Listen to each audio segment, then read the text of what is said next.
be able to take advantage of these things that are made available to us.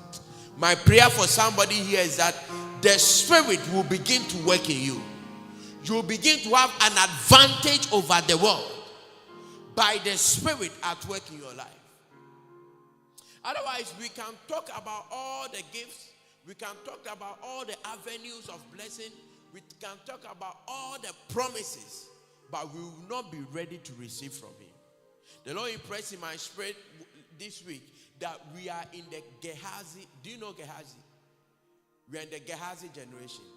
Gehazi was a servant of Elisha. And you remember, Elisha received a double portion of the spirit that was on Elijah. So we can say that if Gehazi had done his work well, he might have even gotten a double portion of Elijah's and operated maybe 4 times what Elijah was. But listen, the Gehazi generation is a generation that have seen the benefits of the Spirit without having a foundation of the Spirit. Is somebody with me? Gehazi, he was a guy who saw that if you operate the prophetic, you can just enter the king's house anytime. Because they had access. Gehazi was a guy who realized that if you operate the world of the Spirit, people can come to you and come and give you money.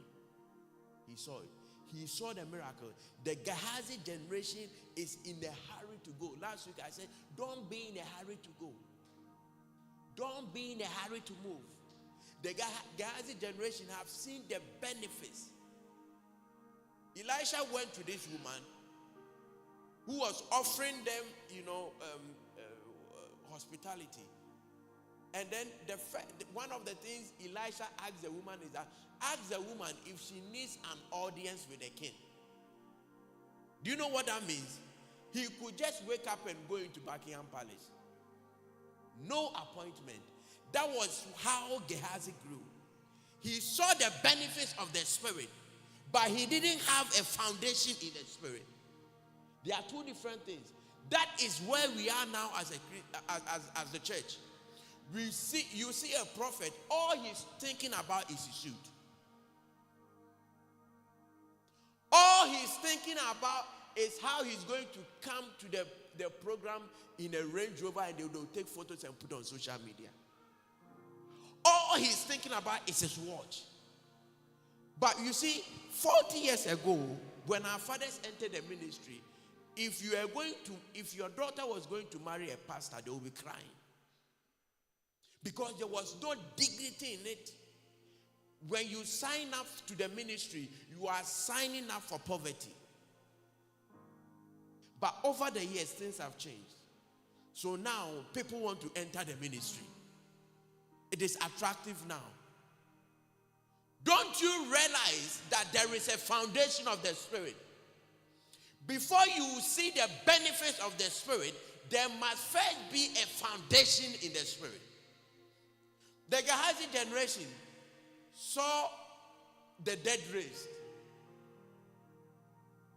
Something incredible happened to Gehazi. When you get the time, read 2 Kings chapter 4 and chapter 5. That's the story of Gehazi. The Bible says that one day, a boy died. And Elisha, not wanting to go that far, told Gehazi, take my staff. Go ahead of me, I'm coming. When you go, place the staff on the dead child, and the dead child will be raised up. Unfortunately, nothing happened. The Gehazi generation have seen the works of the Spirit. He's seen miracles done, but he himself doesn't have a clue how the thing works. The Gehazi generation is a generation that are dead.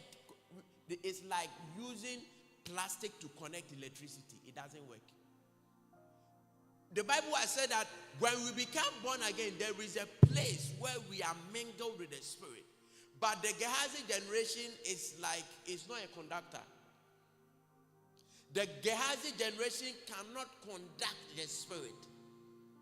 It cannot be used for the spirit. Elisha had strange